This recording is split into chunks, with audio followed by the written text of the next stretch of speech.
Welcome to the Nameless Voices podcast. This is episode number 55. And I hate to admit it, my next birthday is in less than 2 weeks. Please help me, I'm turning older. That makes everyone. It's okay, becoming dirt is a beautiful cycle. I'm sure you would know.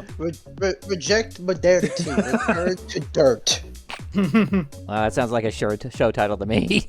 Sounds like a Russian Badger video. A little bit. My name's Nanashi. Sounds like a Russian Badger video. Yeah. My name is Nanashi. I'll be your host for the evening, and I apologize in advance for whatever the show's going to be. Joining me tonight, we have a menagerie of gaggle fucks and card floppers. Going down the list alphabetically, he is our TCG slut, AI Ignister. I have recently gone into another card game, so that further emphasizes my title. Wonderful. God damn you. You need to right? We're not even mad. Damn, I spare. Think about paramedics. He is the Yugi memer himself. It's Connor Lockhart.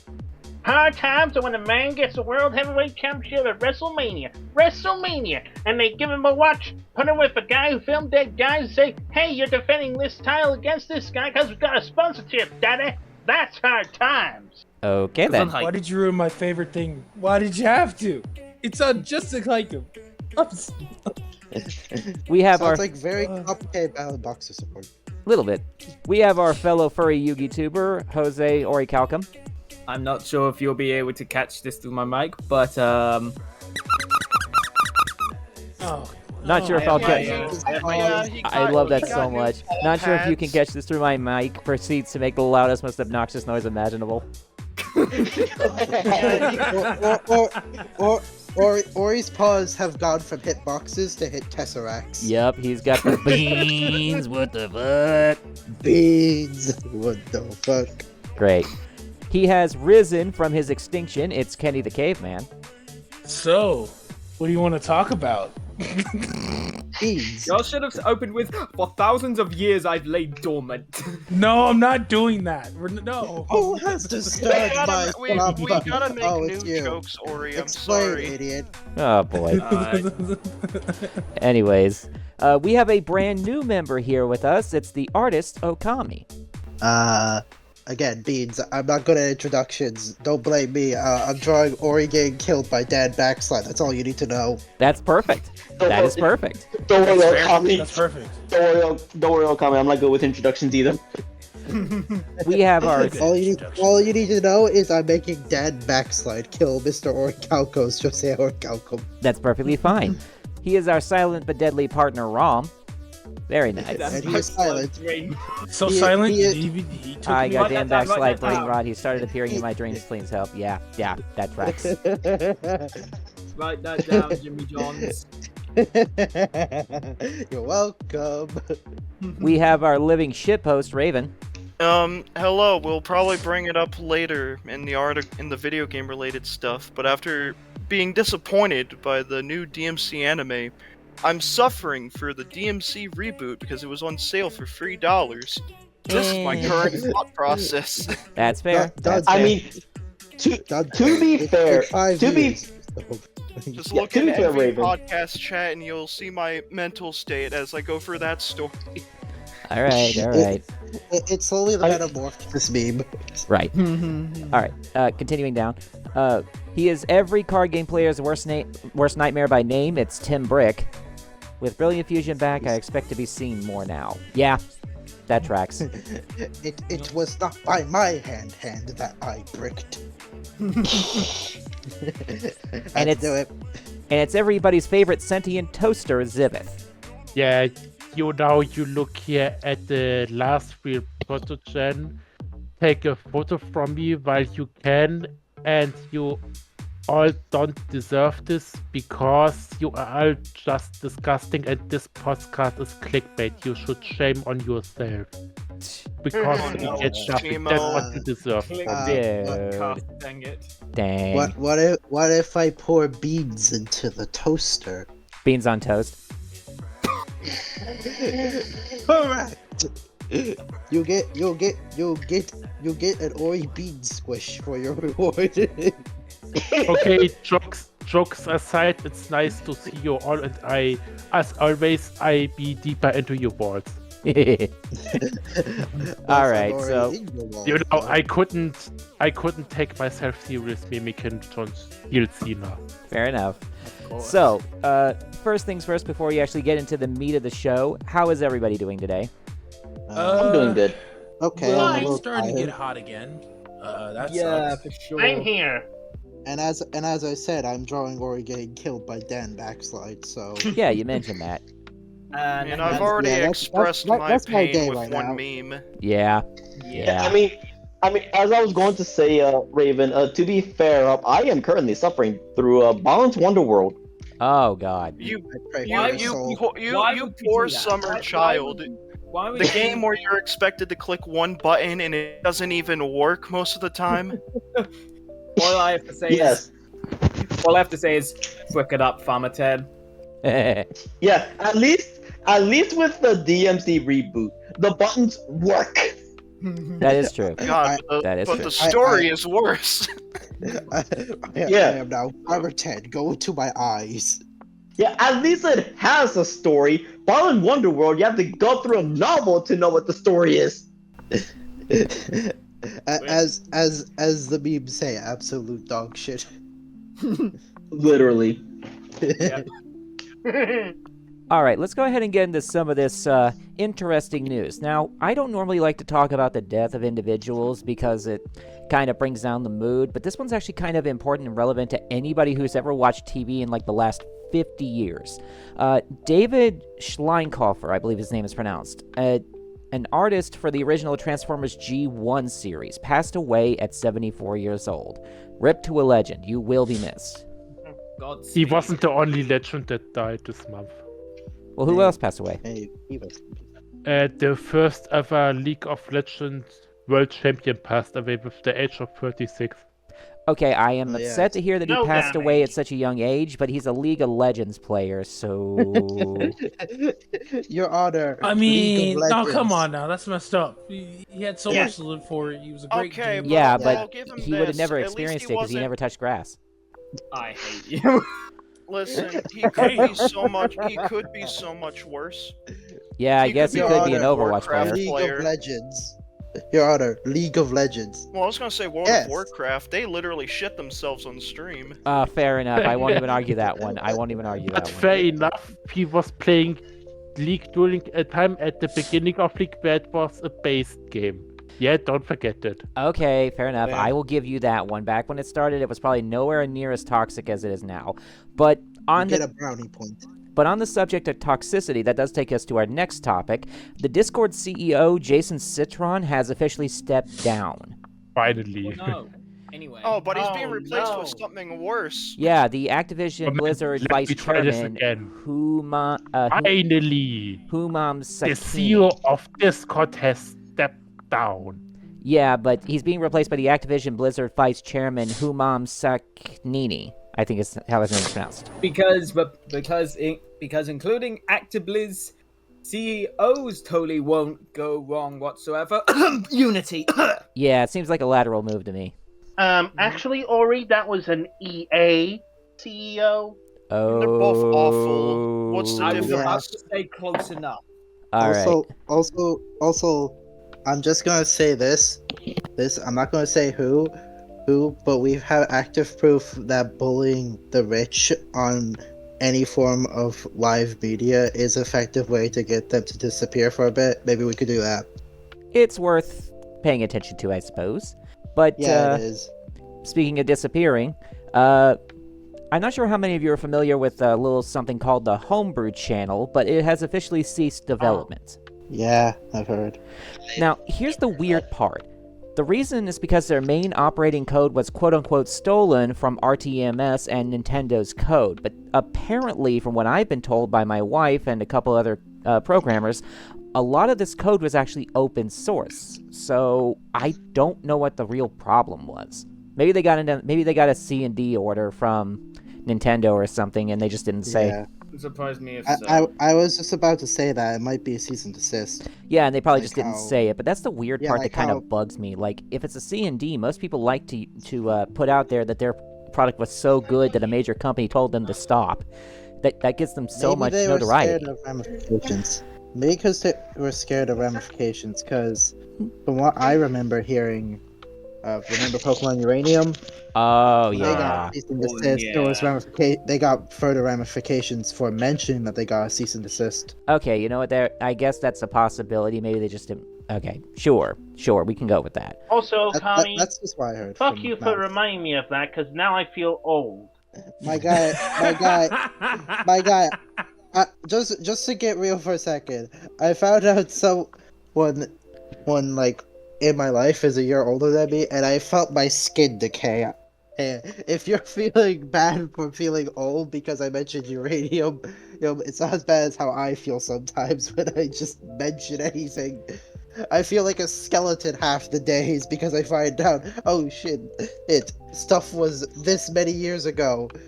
Like, Mario Galaxy came out 20 years ago. Oh, that's my childhood. Hmm. I was actually going to get to that in a bit, Rom, but thank you. The next thing I was going to bring up is that apparently 4chan's been having issues, which is unheard of. Thousands of people are unable to access the platform for some reason. Or work. Yeah, it's back up now, but the that was last thing posted during that was a Minecraft movie meme about Chicken about jockey. chicken hockey. Oh, Chicken God. jockey, yeah. No, it started. The floodgate has opened. Everyone prepare for the apocalypse. It's the Right, Zoomers are so- going to kill us all. Listen, it may have not been mentioned in the Bible, but if the last thing you see from 4chan before it goes down is a Minecraft movie meme, is that a sign of the apocalypse? No, it's just a sign that we need Well, better it's movies. It's not a sign of the. I It's didn't not a even sign get of to the watch apocalypse. it. No, That's it's not a the sign that apocalypse, we Raven. that God needs to let another round of brain rain down to humanity. Yeah, Maybe. that's the thing, Raven. Raven, that's the thing. It's not another. It's not a new wave or whatever of the apocalypse. No, it just means that all the Zoomers are going to come here and kill us with pigeons. Worst part is that when hearing reviews for the Minecraft movie, the most consistent review I've gotten was it's bad, but it's sort of the equivalent of The Room, where you're going to have a good time with it, you're going to have fun with it, even if it is utter dog shit. That's true. And the chicken jockey thing was That's actually true. It's a funny. good group watching movie to watch with. Like a group of friends, you watching it, it's good. I mean, one guy was even bring a real chicken into the cinema just for the scene and hold it up I like heard- Simba. I heard there was actually people hosting chicken fights there with actual chickens. That is true. Well, you know what? As long as we're on the subject of movies anyways, let's go ahead and get this turd out of the way. Snow White, the live-action remake, was such a tremendous and horrendous flop, Disney has halted all of their future live-action projects. So for once, we can say the Snow White remaster was good for one thing. Now here They're- comes the part they're where we point out finally Dude, the learning. Snow White remaster has everyone. eaten Velma. Something that wasn't possible in centuries. Oh my god. That Honestly, does... So- Rachel Segler didn't deserve 1/10 of the hate she got. Yeah, she called the original version weird and was kind of annoying about it, but She was does also that just a really horrendously warrant horrible all the- person in person, apparently, based on multiple interviews. Yeah, okay, she was Have this, doing a lot backstage. Okay, Yeah. have this in the back burner. Have Nanashi Orange Justice sing on Snow White's grave. Wait, also one thing I want to add to that. Just add someone screaming, "Let's fucking go!" meme. Fair enough. I might see if I can add that in. Because we're finally moving away from the horse shit that was live action Disney stuff. One can only And- hope. But Like, at least I one was- of the bad horse shit is gone. I was trying to add as well. We've gotten to a point where we can look because last I checked on IMDb review, I think Snow White live action is sitting at a 1.6, 1.5. I was like, it was already funny that it's miles below Dragon Ball Evolution. It's funny that it's below Velma somehow. It's even funnier that it may end up getting lower than Rhapsody Street Kids Believe in Santa. But what is High Guardian Spice ranked at? Oh, I'm not going to Hey, let hold anyone on. forget that. don't worry about Hold it. on, Nobody. hold on. It's Apparently, apparently they're both tied currently, is what I was going to add up with that. No, High Guardian Splash, That's I the say a little bit punchline. better. But that's just me reaching. That's not a high bar. You're asking about It's- a bar that's at the No. bottom of a river versus a bar that's at the bottom of the ocean. No, You're- the Great you're- Reef, you're- because we can't discover the You're comparing a bar, right, that is just normal above the ground to a bar that is literally in the Mariana Trench. Yeah. All right, well, on the subject of remasters, let's talk about the Elder Scroll Oblivion remaster. That was apparently a phenomenal game. So I've heard, yeah. I played the original. I've been playing that these past few days. Finished I've my heard first that too. playthrough, and second playthrough now. I am playing as a sort of evil character. I don't have an image currently, probably will in the future. But another shitpost creation, Darth Syphilis, is hitting the scene. Of course it is. Oh, Jesus. I hate you. Also, Write that one down. can I just add something quickly Sure. about that? And like this is something that was brought up in the server, but some people online are comparing the graphical difference of a €20 upgrade for Switch to Switch 2 of Tears of the Kingdom to the original Elder Scrolls Oblivion and to the new one. Mm. That just seems unfair It really because for the Switch 1 to Switch 2, that's just a hop to an advanced version of the console. yeah. Seemingly for the comparison from Elder Scrolls Oblivion 1, the original Oblivion, to the new one, that seems like it's a gap of 20 years or so. Yeah, there is a significant difference between the two upgrades. Yeah, But that's literally just an unfair comparison. I'm not trying to like defend Nintendo or anything. I'm just saying, yeah, no. if you're going to make a comparison like that, make it fair. If we are going to make a comparison to point out one shitty change to a different type of change, at least get your correlations correct. But on the subject Yeah. of correlations and the Switch 2, how about we discuss the fact that everything is skyrocketing in price with the Switch 2 and apparently with Xbox? Oh It's, yeah. it's because Nintendo is the standard, and they set the bar.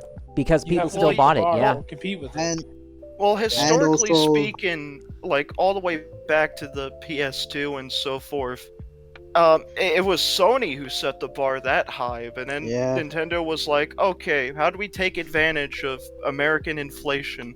Well, you see, we just set a new standard for games. I mean, after all, Rockstar is thinking of charging GTA 6 for like $100 per copy. You know, maybe we could make some revenue from that.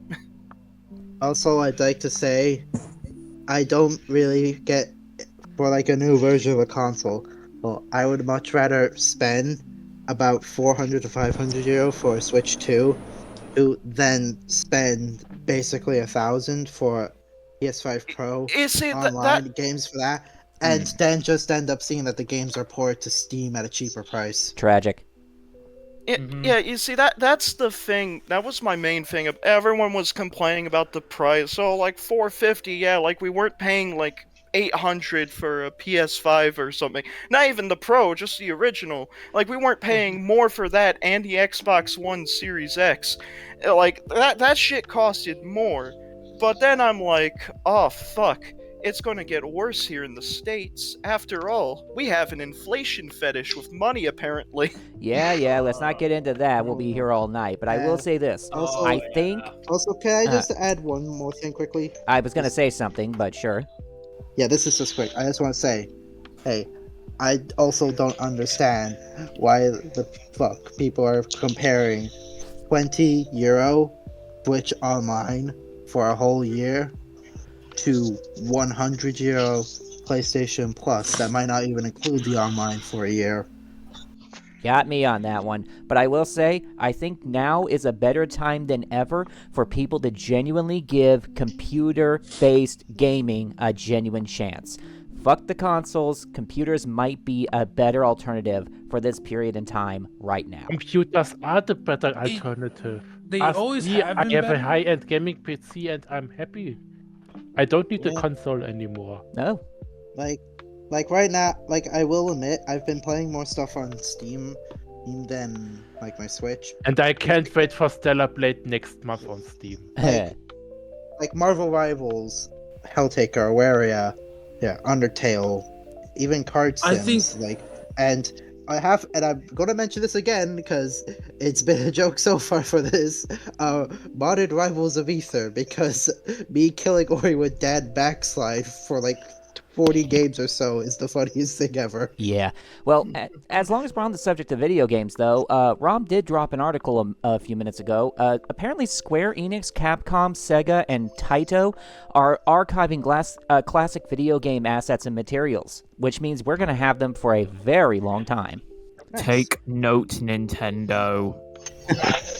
Yeah, That is how you do it. Insert that one Simpsons meme of a guy slapping Nintendo in the back of the hand saying, "That's how you preserve IPs." Absolutely.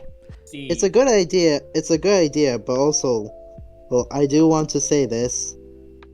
I feel like saying do this right now, is kind of a bit prejudiced, because consider this might have taken a lot of time to plan out before even starting. Oh, absolutely. But the fact that it's happening is the important part.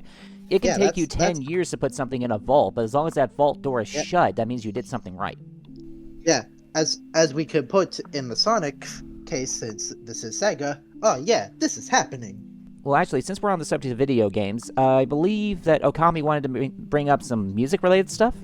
I just this is kind of a thing with me. I listen to game music a lot because, genuinely, I think it's better than most modern music. Can't argue that. And I do want to just say stuff from Arknights, because even though it's a gacha game, the company making it, they make amazing music just for the characters for no reason. Like, 3 songs I just want to say quickly: Reforged, Settle into Ash, and Vows of the Sea. If you want really good music, listen to those 3.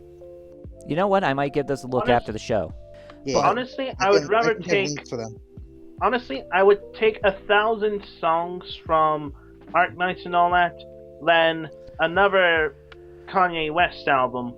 All right. Do people even still listen to him? Not as much as Sadly, they used to, yeah. but yeah. But unfortunately, yes, because the music industry is fucked. Yeah. Main music, not video game music. Video game music is still good. Obviously. All right, let's again, I'm just saying, like, I could even just say, like, Persona 5, Mega Man 03, Rivals of Ether. God, now you're reminding me. Now you're reminding me of how Bethesda treated Mick Gordon. He's not going to he didn't make an appearance for Doom: The Dark Ages. Let's go ahead and move to the next topic, which is apparently that GTA 6 has been delayed to May 26th of 2026. Of course. Damn, bro, we're really getting GTA 6 before any Burning Abyss support, huh? Pretty much, but hey, on the upside, when that finally happens, we can stop making that meme. Can I say what's ironic? Sure. Can I say what's worse about this? We live in a timeline where we're getting Deltarune Chapter 3 and 4, Hollow Knight Silk Song, and we've gotten Venom twerking being a canon thing in the Marvel Cinematic or anything universe, because Marvel Rivals is canon. There's comics for it. And It's look canon at to the universe. release date. It's Before so perfectly GTA balanced. 6. We've got Venom throwing it back, being canon to something. All right. You cannot top that in the terms of bullshittery we got before GTA 6. And I hate it and love it. All right, so let's go ahead and shift topics over to news regarding YouTube properties. First off, here's a bad one, then we can start talking about better ones. YouTube is apparently forcing creators to use this new AI voice acting thing for automatic dubbing via AI across multiple languages. You cannot make me. Ori, we agreed to kill them with hammers, right? Hammers and floodlights. Yes. And also Megiddo Arc. Yes. I mean, on one hand, YouTube thinks they're doing a very noble act, using AI as a tool to help people understand a video that they're, because we just love watching videos we don't understand, I suppose. Now let's be clear about this AI nonsense here real quick. AI in and of itself is not a problem. It's when you use it for things that enable profit that's when it starts getting on our nerves. I'm saying this for the audience, not us. Yeah. No, I was gonna say, it is considered a hot take, and I always do bring it up. But in the right hands, AI can be very good. After all, it's just like anything in your album. It is a tool. If you suck with that tool, or if you use it for malicious purposes, the tool is going to deliver on that front. If you use it properly, if you use your great power responsibly, like Uncle Ben intended you to do, you get some amazing shitposts and other things. Absolutely. YouTube, on the other hand, being as primitive as they are at times, I don't see this AI program working in their favor. No. Can I also just quickly address my opinion on AI stuff overall? Sure, real quick. Kill it. Fair enough. All right, because I'm saying this as an artist, and I'm going to quote the original Star Walker. This AI is pissing me off. Fair enough. If you're claiming to be an artist and are using AI, then we need to have a sit down. We need to have a talk. Give him the Chris keep yourself safe, because you're not going to be safe from intervention. Look, at the end of the day, keep yourself safe, because you're not going to be safe from me. At the end of the day, AI art is just electronically tracing with extra steps. That's all it is. Like the one defense I can give for any sort of AI generated art project is more so, for example, maybe you're not a good artist yourself, but you need some kind of reference for another thing, like say a D&D campaign for your character. Not all of us can draw a decent design for such a thing. Maybe we want to go the easy route, and it's lazy, but it gets the job done, I suppose. And there's nothing wrong with using. There's nothing wrong with using AI for the sake of making like a demo image because you're not very good at art. But if you're not going to take that demo image and turn it into actual art, or just use it as a base for actual art, then all you're doing is taking away potential art opportunities from actual artists. It's not fair. That's what I always say. If you're going to use AI. And as far as like entertainment or art goes, it should be used as a brainstorming process, not the final product. There you go. Because just look at what happened with Wish when they refused to pay the writers. They got ChatGPT and they got the worst movie ever. Well, let's go ahead and move on because we got a few more things to go over. How many of you guys saw the Gaslight District pilot? I didn't. I just watched that earlier. How many of you? I haven't even heard of that. Okay. I heard it's pretty hard on the stomach, so it's not for me. That's actually what I was going to get to. It's what's the right way to say this? It's very interladen on the gross out factor, but it is a well-crafted show. So if you can stomach it, enjoy it. I was going to say, gross out humor is like any other form of humor. Like, it can be done well. But with things like gross out, there's a very slim margin of error. I heard that complaint, right? And I was just like, I'm looking at it, and I watched the Gaslight District pilot, and I was like, well, maybe my times of rewatching Evil Dead 1 with all the sick practical effects really did come in handy. Probably. I get people are into that type of humor, and I do, and there are probably some cases where I find it funny. It's less gross out humor and more so it's something akin to more of like, as Nanashi put it, like those sort of like claymation CGI on Beetlejuice scenes. And as I stated, like if you've ever seen the practical effects for Evil Dead 1 or like anything similar to that, it's kind of like it's more so based on appearance rather than humor. Yeah.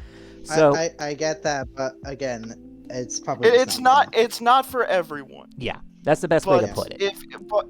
It's a show where it's like it's going to be successful, but if they can't stomach those visuals, it's not going to be a cup of tea for everyone. Nope. From what I've heard, it kind of has the same potential as the Amazing Digital Circus or something that Glitch has done. Yeah, pretty much. Also, there's another great news for indie fans. The other YouTube topic I was going to bring up is that apparently Hell of a Boss and Has Been Hotel has some news where both are now on Prime with potential crossover episodes hinted at. Yes, the copyright issues are finally gone. Seems like it. Oh, and we did get confirmation that the voice of Queen Bee is now going to be Rochelle Diamant, who is the one who sang the actual Cotton Candy song instead of Kesha. Okay. Yeah, I don't see anything wrong with that.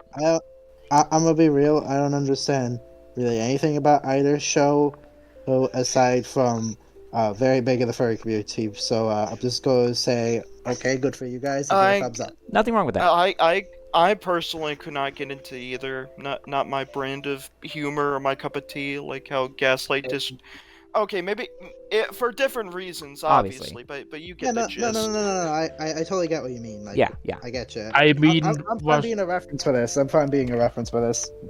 I mean, Rochelle will do a great job as the VA for Queen Bee, but I have the worry that people now will hate on the character and the VA because they always see Kesha in Queen Bee now.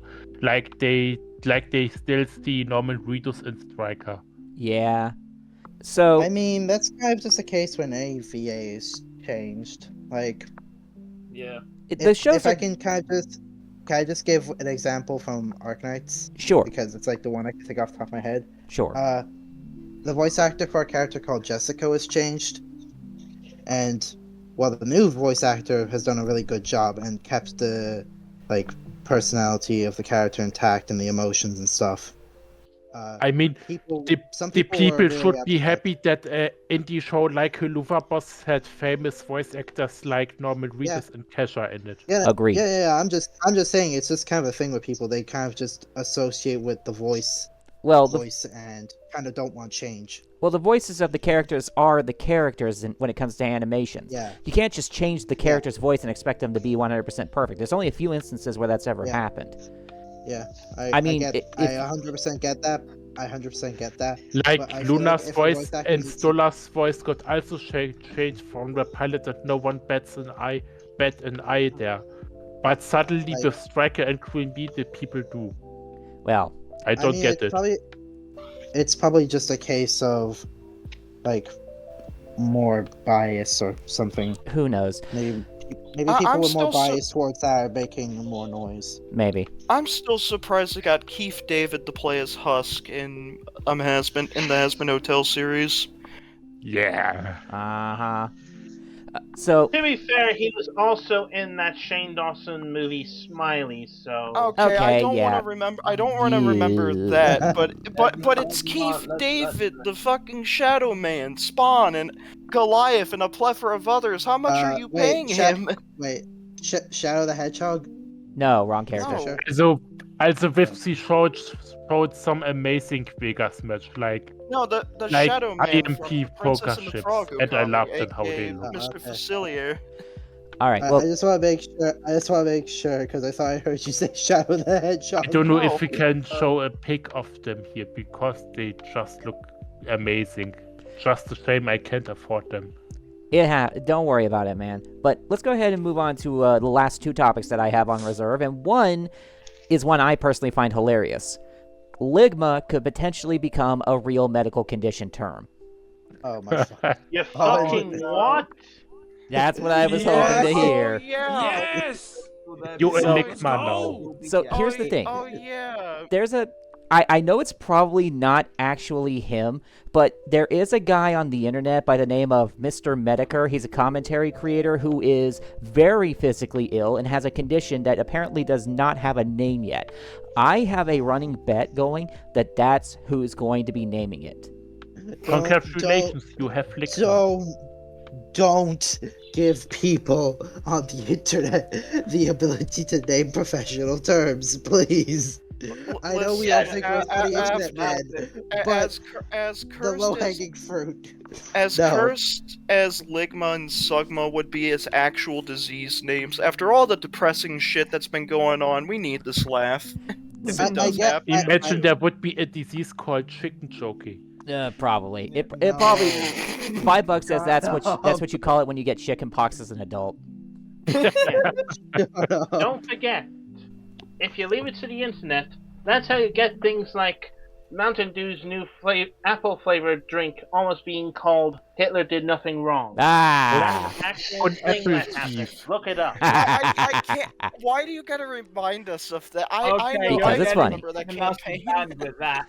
All right. I mean, Now, well, first time I appeared, I guess the show's ending. Goodbye, JoJo. All right. Now, the last thing I'm going to bring up before we get into the actual news is a personal article. I mentioned it before that I'm running my own tabletop role-playing game called Fate Prism. Session 0 is officially out and visible for everybody to see, and I got a little bit of something extra for everybody. For the next 7 days, including today, I will be releasing a piece of the soundtrack of this game out for everybody to listen to as individual videos as well. Oh yeah. I've already listened to part of the first soundtrack, and it's quite soothing. Oh, but yeah. Nanashi, I hope you know that thumbnail might get you striked on YouTube. I'm sorry, what now? Well, no. The thumbnail might get you striked on YouTube because of a Canadian girl on it showing off. Like at the awkward seat position. If it happens, I'll handle it as best I can. Yeah. But time for a sponsor? actually, yes. I suppose now would be a good time to mention that sponsor of my YouTube channel that I apparently forgot to bring up. This channel and its various content is sponsored by Bear Claw's Realms of Fantasy, a 52-page coloring book that's all hand-drawn artwork available on Amazon for $20 a copy. Now, let's go ahead and get into the actual nitty-gritty of the show. First off, Zivith, what do you have for us on the wrestling? Ladies and gentlemen, my name is Sivuf, and I am the wrestling news bringer of the Nameless Voiceless podcast. Okay, that was good, yes? Yeah, sure. I don't know. Okay, I know we already had a lot of fun tonight. I hope you viewers had too. But let's cut the fun a bit because I only have a restricted time window and I can't stop watching on the clock before I get into trouble. So, you guys remember the podcast after Royal Rumble where I talked about a Canadian guy where I said I want this guy to also see at WrestleMania. And I talk about Joe Hendry. and I can't believe it happened. Joe Hendry appeared at WrestleMania. And it was glorious. Say his name and he appears. I believe in Joe Hendry. Seems like I made Nanashi a Joe Hendry believer too now, which is great. Everyone should be. Well, to be fair, it was more because of the shit posts than anything, but we're not going to get into that. Please continue. Yeah, but then the next thing, we had a drunk Stone Cold Steve Austin missing the ramp with his car, and then also crashing against a ring wall, and damaging a person there, and he didn't care about it at all. That's how he is, though. You know, you gotta love Stone Cold. Yeah, but I mean, you can't go super drunk to work. Like, he looked awful, and he looked like, yeah, okay, what I'm even doing here? Give me more beer, give me more alcohol. I'm drunk. Yeah, that was his appearance. That's probably what people assume the Irish stereotype is. Yeah, but like this guy is a living legend and was so a great wrestler, and to see him in that state makes me just sad. Like what has this guy became? Yeah, Steve, I think it's time for you to put down that Steve Weiser. Yeah. Okay. But now, let's go to the exciting stuff. Let's start with the main event of night 1, the triple threat match. Seth freaking Rollins versus the OTC Roman Reigns versus the Second City Saint CM Punk. And what was it a great match. For me, it was a classic, it was a 5-star match. Like, they really gave each other everything. We got doses of finisher, and of how many stuff they all kicked out. And at the end of the battle, which was a bit funny, when I believe Punk started the it was Punk who started the finisher chain.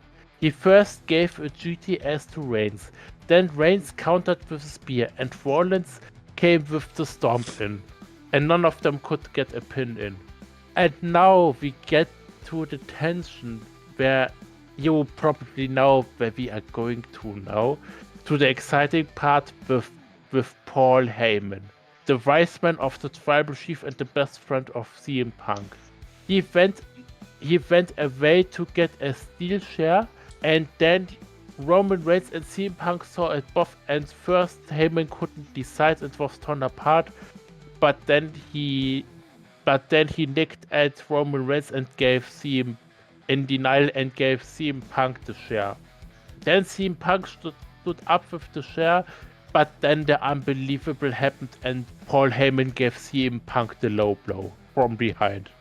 And then he was crying and saying, "It's all your fault, you made me pick a side over him." Then he gave Roman Reigns the share, like Roman Reigns was smiling and laughing at Heyman that he was on his side still and his wise man still. And Paul Heyman picked up the share and gave him Reigns like he would be a fucking king on both hands, and was apologizing and was saying, "I acknowledge you, my tribal chief." Then Roman Reigns proceeded to destroy CM Punk with the chair, and then Paul Heyman shouted at Reigns, "My tribal chief, my tribal chief. There he is. The guy who gave you the share on the back. He's there. He's all yours." And then Roman Reigns, with his evil-looking face, looking at Seth Rollins to finally get revenge for all the share shots he got, and to finally give that share shot back he got 2014. He pushed Heyman a bit back, satisfied, but then Heyman, grinning and laughing, walked next to Reigns, ducked down, and also gave him a low blow. Like the entire stadium went nuts at it. And then Seth Rollins was already standing there, not looking at Heyman, looking just straight out of the ring, since he knew that this was happened, since this alliance was made from the beginning. And Heyman gives Seth Rollins the share without looking at it and just stretching out his hand, and then gave another back share shot to Reigns, and then sealed it with a stomp on the share, with Paul Heyman standing behind with his hand in his pocket and smiling.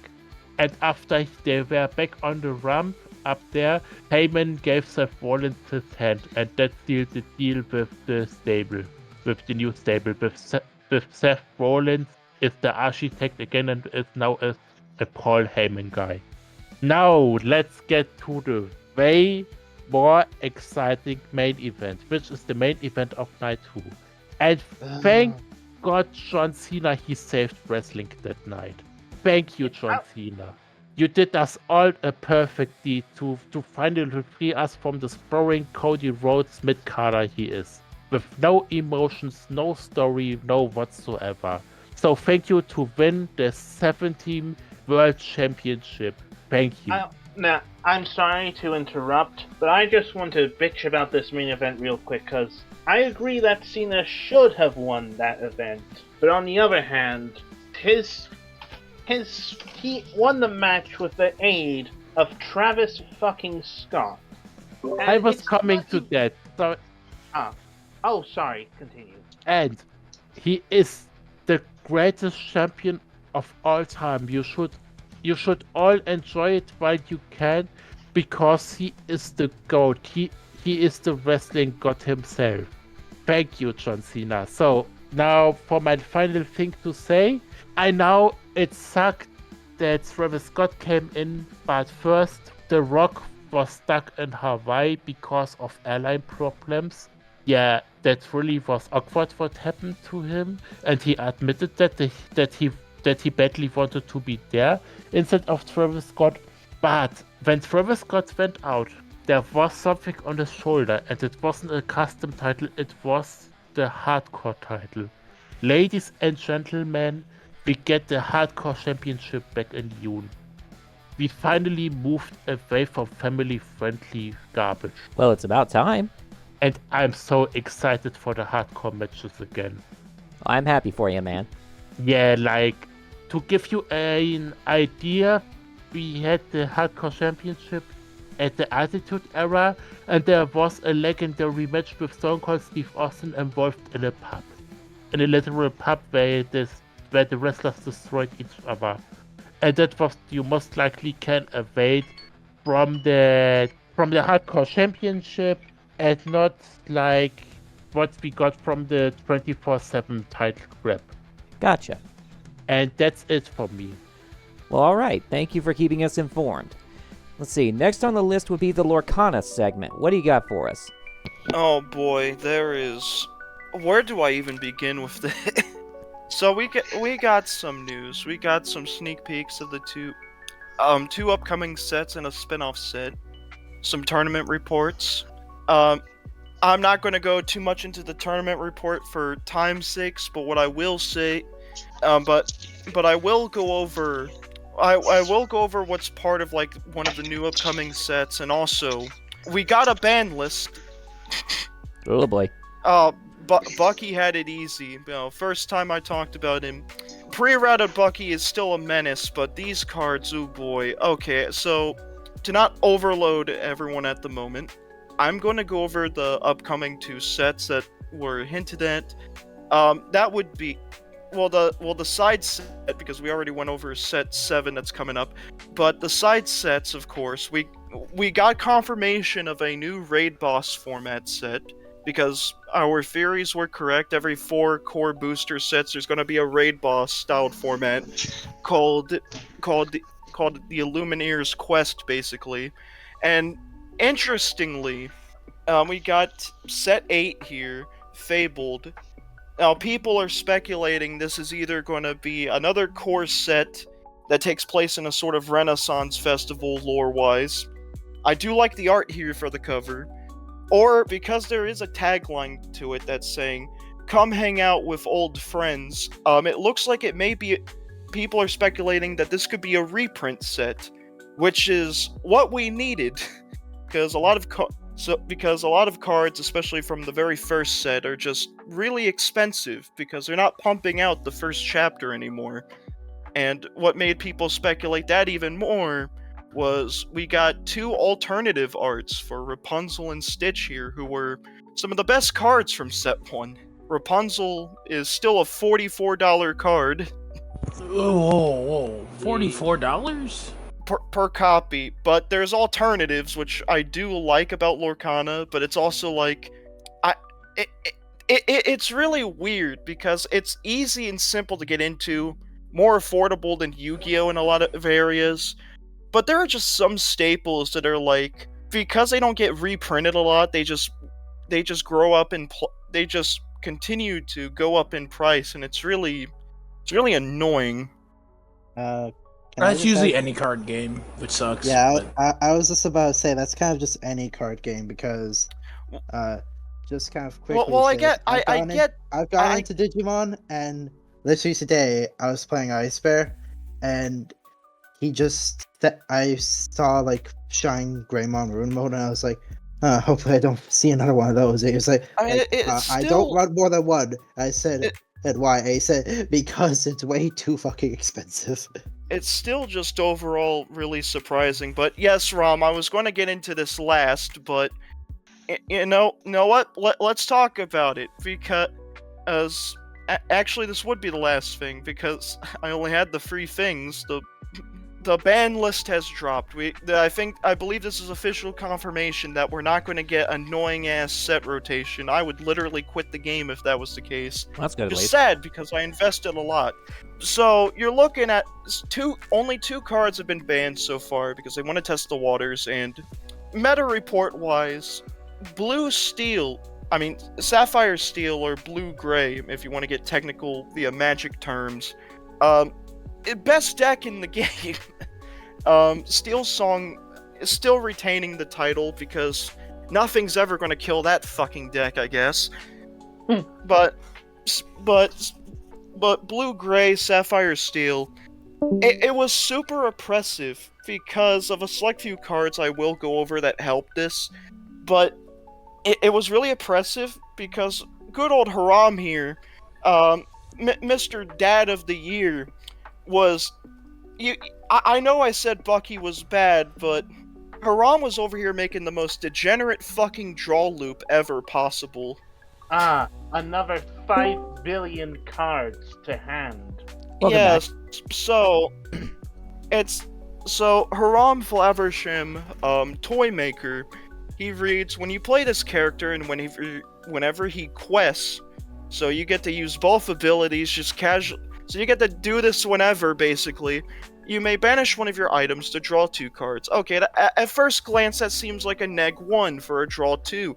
Why would you ever do this? I mean, items are pretty good in blue decks. Well, that's because we have a culprit that's enabling this more.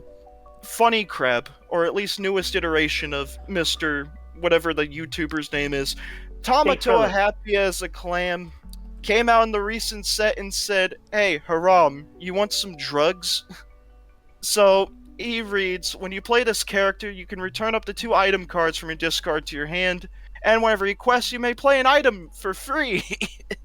Stupid. So fucking stupid. Blue has a shit ton of items to make use of and recycle. Popsicle being the most notorious one. You drop that, it's 1 cost, you draw 1, it can also heal characters of yours outside of combat, and there's a few other cards that can just happily bring that back aside from Tamatoa. But the thing you do, basically, you do a lot of ink ramping, quote unquote mana ramping in Magic terms. You drop Tamatoa and Haram, you cycle through your items, you do a lot of questing, set up a shit ton of items. Haram basically says, "Hey, I'm a big fat booty. You're never going to beat over me. And I'm just going to deep draw like an Exodia deck. I'm going to get you more resources, more engine pieces. It'll be very fun. Oh, your opponent wants to play? Fuck you. Steel as a deck color half a variant just says, we nuke the board. We are... we drop airstrikes on these fuckers because we're the best damage strategy." That's why Steel Song... That's why Steel Song is still the best deck. One of them, at least. And then, pair it up with Popsicle, you got the banned Fortisphere here. Wow, it draws a card, and grants a character Bodyguard. Bodyguard being an ability that says, hey, you wanna get to my smaller guys that's just setting up this engine, that's ramping me lore, doing all this card advantage bullshit. Fuck you, you gotta get through Tamatoa first, or the 8-cost Tamatoa I know we went over in a different podcast. Both Tamatoas are very fucking stupid. I'm just gonna reiterate that. So yeah, Haram and Fortisphere, the dumbest cards this format. There was no deck creativity this format, which was one of the reasons these two got hit.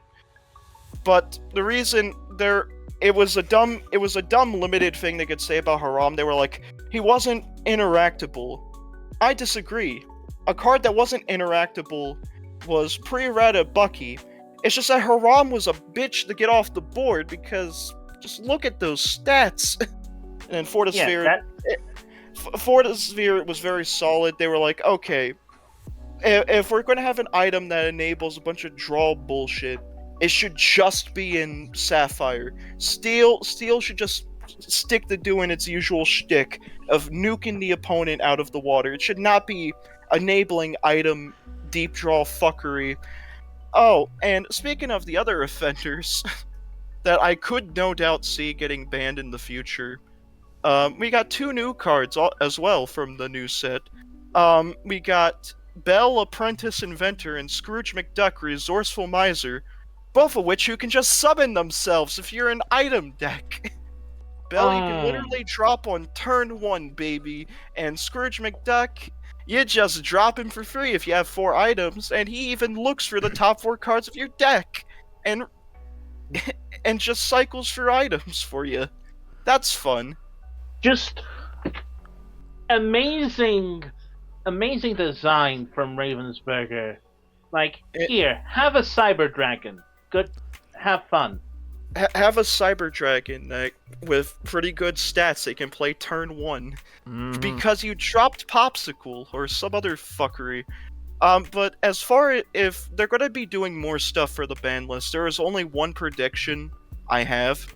And, God, this is one of the dumbest fucking Amber cards in the game so far.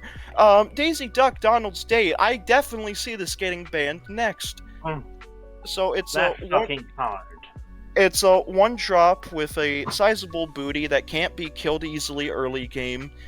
And whenever she quests for 2, when you quest to reach 20 and you're getting that early turn advantage, especially when you can casually drop 3 of these bitches and your opponent just has to scoop, becomes reasonable. Now, you're looking at the card's effect and it's like, Raven, you silly fucking idiot. Why would I ever want to give my opponent cards? Well, it doesn't matter how many cards your opponent gets, because you just win. Duh. What, you think this is Digimons or MTG, where you just give your opponent stuff and it's seen as an awful thing? No, this is Lorcana, baby, and if you're giving your opponent stuff, you typically already win. Unless it's against a Kronk deck. Kronk. Okay, that's fair. Yeah. It's all that's fair against Steel in general, because you give them some shit. Kronk. You give them anything, and they're just like, okay, anyway, here's some songs, here's this new location we got that just deals a shit ton of damage to you whenever we move a character there. Have fun. I'm dead. I can't summon anything. Yeah, that was basically everything. But, also...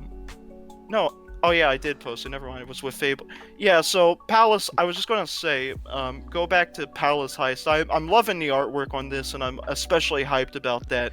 But aside from... that was all I had to talk about, just to pad out the runtime. New ban list, some key meta cards that are no doubt going to get hit later, and that's the gist. Fair enough. Before we continue, Ziv apparently needed a minute to talk about something. What's up, man? Yeah, I just wanted to say that I have an well-deserved important meeting with my pet, and I'm sure you will still have fun tonight with the podcast, and I love you all, guys, and thank you for listening to me again tonight, and see ya on the next podcast. See you next time, man. See you next time, and I'll see you in the next session of Fate Prism. Okay, see without. Adios. All right. Oh god, if Phoenix Reborn was here, he would have gotten very excited to see another dragon in Lorcana. Of course he would. I'm gonna be real for a second. I thought you were gonna say Phoenix Wright. No. You know we need Phoenix Wright. Nashi, how do we get him? Someone do something dope. I'll go walk in grass with a sign mark, keep off the grass. Depths of hell. Quickly, guys, we need to manifest Phoenix Wright. Quick, someone file a lawsuit. Anyways, next on the list would be the Digimon segment. What do you got for us, Ori? Not a lot. Yeah, there's a lot of that going around, it seems. This month we've had the English and worldwide releases of the new starter decks of Hero of Hope and Protector of Light, which are for the adventure deck. Which, by the looks of things, is shaping up to be one of the top decks of the current format. Because of how insane the Tamers can be when it comes to just buffing your Digimon. So it's a good thing that I play Galactic Mon, which just basically hates on Tamers. So it would appear. Me with Axe Knight mod ready to kill the childs. You think you're safe just because of Tamer? I see a very low 3-cost Tamer in your back row. Oh, say goodbye. So we've also had the English and worldwide release of BT21 World Convergence, which shapes up, of course, to buff the adventure deck and as well as many other playstyles. And in terms of other products, I don't think there's much to go off of in terms of new sets that have been revealed. However, we are now in the reveal session, the reveal arc of the next extra booster set of Versus Monsters, which primarily has the keyword of training, where during your main thing, it's at the start of your main phase or during your main phase, can you check can quickly. train this Digimon, whether it be on the battle area or in your breeding area, in order to place the top card of your deck underneath it as its bottom Digivolution card. So I have no clue how that's all going to culminate at the end, whether the level 6s will just flip everything over. My guess is that while I am new and I don't understand stuff like linking, and yet I can kind of see maybe that's how it would work.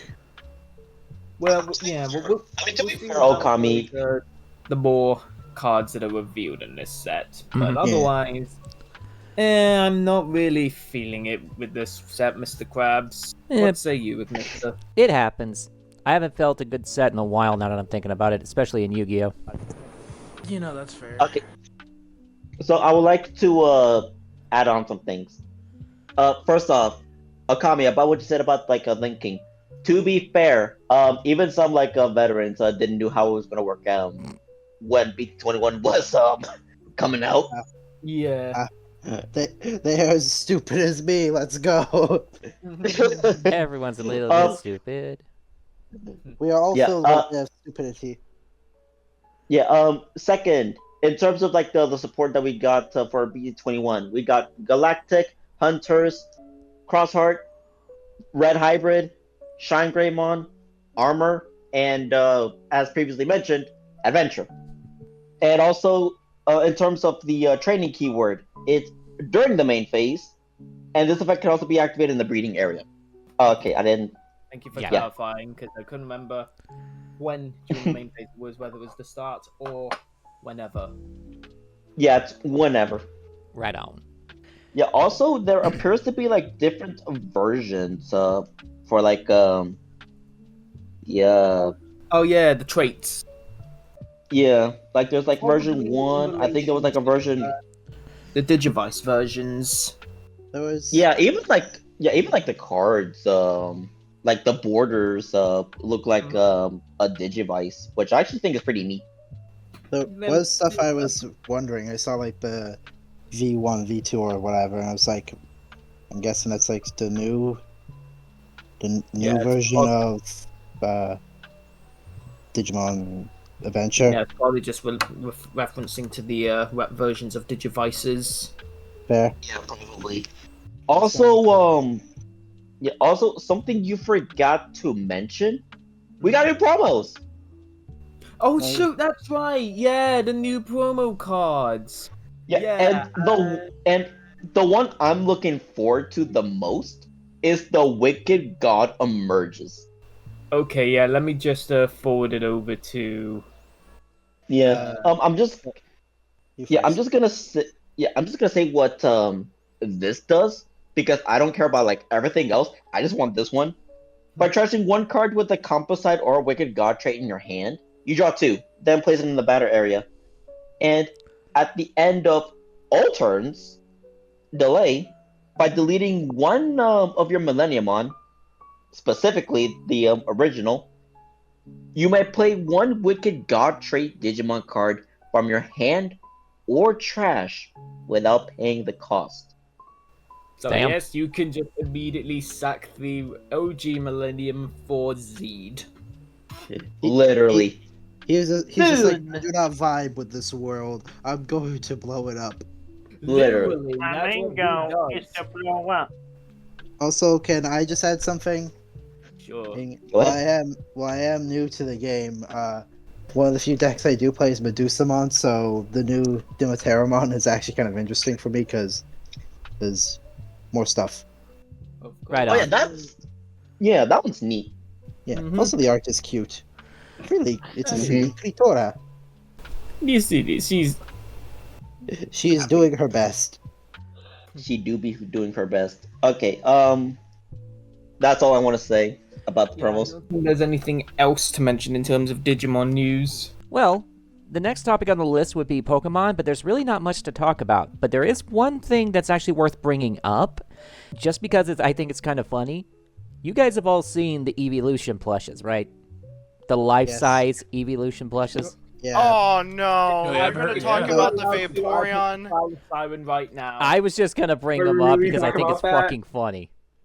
It is always is. That in turn. Oh, we lost someone. Oh, damn, you Okay, got when it. Ori comes back on, I'm telling him Oh, I'm there he is. fucking him. You good, man? Okay, Ori, you're getting fucking muted on my end. Sorry. He's actually gonna block you. I was just messing with you. That was the joke. No. Don't worry Too about late, it, man. Ori. It was just a joke. It's Too just a late, Ori. meme. It's just a prank. We're good. Ori has been evaporated from Carter's existence. I don't know what's Ah, funny. I That will was not just fix itself. joking. I just I thought don't know what. I just thought it was funny.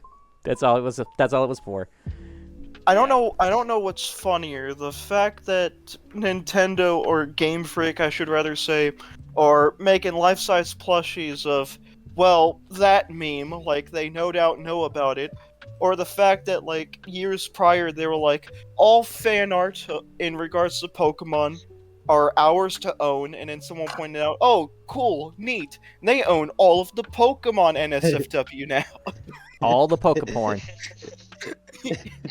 God damn it! I just gave us a new show title. Does that technically make it canon? I think so. Yeah. I think that makes it canon. I mean, God damn it. Ori, I'm gonna be real here with you, Chief. We're talking about a franchise that at some point in the early titles just had a Machoke or Machamp fan club that was filled with lonely housewives. I think it speaks for itself here. My guy, can I just say something funny about that? I think that was in Sun and Moon too. So you're thinking way too far back. It was. I swear it was in like an earlier game. Yeah, because there were, but I also believe there is one in Sun and Moon. Oh boy. No, I think I saw that before. I think it was a Twitter post or something else that was not in the games. Well, I swear to God it was, because I did stumble across. Not unless I'm misremembering, but it's like I think they know by this point, and if not, I'd be surprised. Listen, remember the leaks about the stuff, the supposed. Yeah, but that wasn't official. Those were like mistranslated, and people just had to like have a sigh of relief. Also, another thing, in Diamond and Pearl, remember there was some book saying that there was a time where humans and Pokemon did marry. Oh. I mean, that's technically it's canon. Yeah, that is canon. Yeah, I heard about that. Listen, I'm not even surprised about that at this point. Especially not after the legendary dog Pokemon being some girl's dad in a movie. Yeah, let's not go into that. We'll be here all night. Well, yes, but actually no. Yeah. I'll order the pizza then. Yeah. Yes, but technically no. You think I give a shit about the statistics, mister? You should. All right. Yeah, Well, I'm let's not going to. Let's go ahead and move into the next topic. I think we've memed about this long enough. Next on the list would be Cardfight Vanguard, but it looks like Reborn wasn't able to join us tonight. So, Ignister, you got any Vanguard things you can bring to our attention real quick? So, to my knowledge, the latest Vanguard booster set has released in Japan, which is neat. We also got a few other like reveals, including a little something known as Ace units. When they are played, they get like a strong effect. Which I'm gonna be real here, looking at like all of the Ace units. They're mediocre at best, especially since they're only once per duel effects. Ooh. Yeah. That would be like if you could only blast Digivolve once. Ew. Literally. That is, as one Joe Budden who put it, a 2-pack of ass. Apparently something that I just found out. Bushy Road has put up like an update to like retail prices in like certain regions. Oh. Oh joy. And it goes like this. Thank you for your continued support of Bushy Road's games and products. Due to increased costs in the supply chain, I wonder who, players in certain regions may experience higher product prices. Retailers in affected regions may adjust their prices higher than the MSRP stated on each game's website to offset these increased costs. We remain committed to bring quality products to our players around the world and are actively exploring ways to ensure our supply chain isn't distributed. We seek your kind understanding during this time, and thank you for your continued support.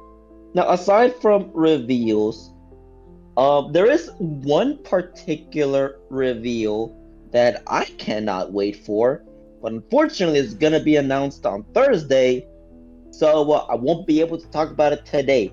But that is the full reveal of Super Dimensional Robo Daikaiser. You've been waiting for this one. And Knuckles. Featuring the Devil May Cry series. Yes, I have been waiting for this. Daikaiser is one of the first cards I ever bought for this game, along with like a few others, but details. And the fact that it is coming to standard is, dear God, yes, just take all my money. I don't care how. Kind of like me when the Heraldic Beast support arrived. That would Literally. be when Rockets or Boojins get support. That is fair. Like I've been a fan of like the Dimensional Robo archetype since like I first saw it. Like, that Great Dayusha is like the first ever Dimensional Robo I see. Well, technically regular Dayusha, but details. And the fact that it got big number during its like most prominent showing in the anime is just amazing. Granted, it's not as impressive nowadays since we get bigger, but still, we didn't have that at the time. Then the V Premium, and then I saw Great Daikaiser, which, first off, was the first deck I ever played in Zero, because I do love me some giant combining robots. And then when I got into more physical, first off, my first actual deck was Bob Sagra, but details. But aside from that, I built a deck revolving around Daikaiser, because its V Premium effect is amazing. And I cannot wait to see what this new support brings to the table. I hope it has an effect where you can skip a grade. And aside from that, that's all that comes to mind. Aside from the anime, the most recent anime, which ended literally like last week, 2 weeks. It ended recently. Quite recently, then. And then the next season is gonna start airing in July. Considering what happened. Wait, I might have been thinking of the wrong card game. My bad. Okay. Yeah, which considering what happened at the end of the last season, I cannot wait to see I have like a bunch of questions and I want them answered. Other than that, that's all I got. Fair enough. Fair enough. I'm gonna head on off because I've got a pretty early start tomorrow. So, well, that's enjoy the I rest understand, of man. the week. Maybe you can stick around longer Nice for next hanging one. out with you all as always. So, Sleep well. see you all around. Dad Backslide killing you might be ready by the time you're awake. Have a good night, man. Don't worry about it. I'll be perfect. Funny. Dad Backslide Oh got yeah. them already. Hold on. I do want to add something to the Pokemon segment. What's that? TCG Pocket actually got a new set like 2 days ago. Oh. And I have not gotten a single good hit. I've been hearing that. I think Ziv mentioned that as well a couple of days ago, and I completely forgot about it. this might just be like me being like terribly unlucky because like I've only been opening like 2 packs a day because daily packs do be great. Yeah, pull rate. Yeah. If I could be real, I get your pain because when the arc, I haven't played in a while because I genuinely got burnout because I was trying to get stuff from the Arceus pack for so long and I just didn't get anything of note. Honestly, fair.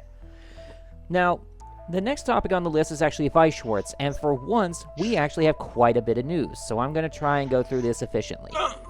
First off, they had their world tournament recently, and while I don't have the deck that actually won, I do have the listing of participation. There were a total of 60 participants in this worldwide tournament.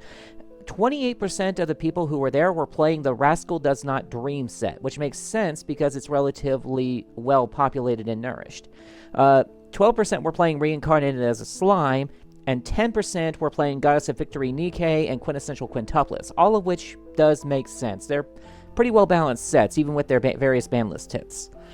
Now, on that subject, the newest product that has finally been released is the Goddess of Victory Nikke set, which, waifu art central over here. And we finally have some new products that are being announced. First off, they have confirmed that Fairy Tail is going to be getting a Chronicle set, which is a $400 box with one high-rarity copy of every single card released in its box, in its booster pack, and its structure deck.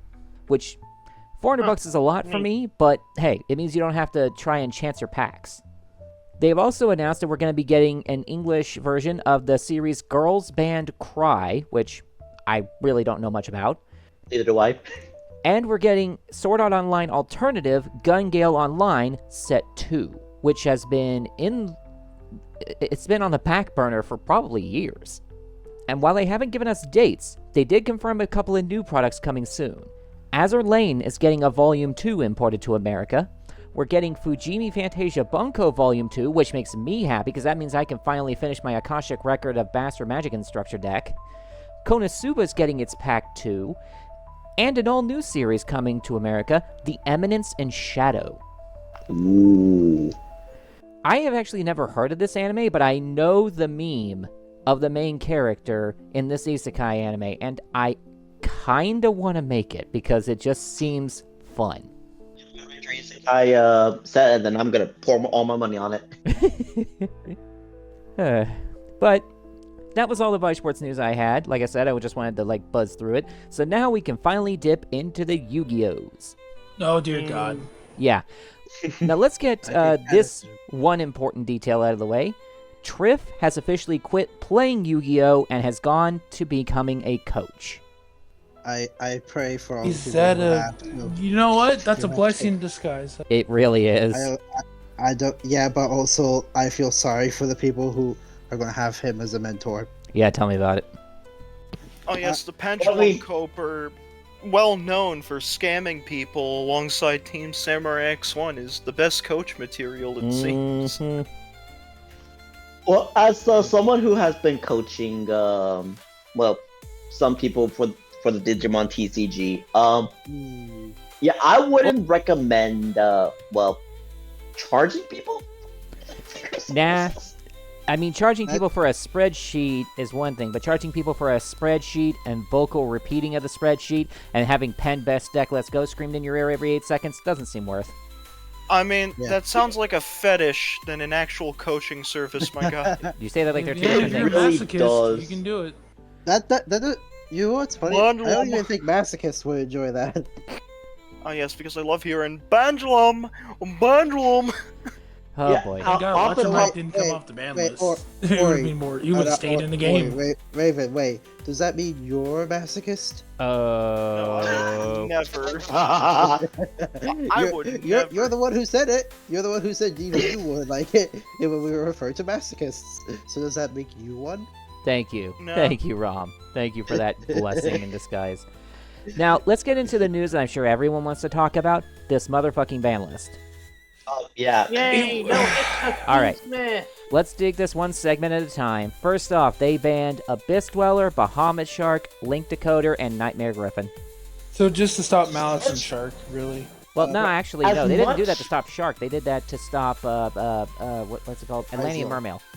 Well, that and a memorial, because Also, sharks take the brunt of it. Yeah. Can I just say one thing about Link Decoder? Hmm? I don't like it because 2 reasons. One person I know, and I kind of don't want to say, but everyone else is, or at least a few people here probably get why. But the ban, it made them sad, so I hate Konami for that. Fair enough.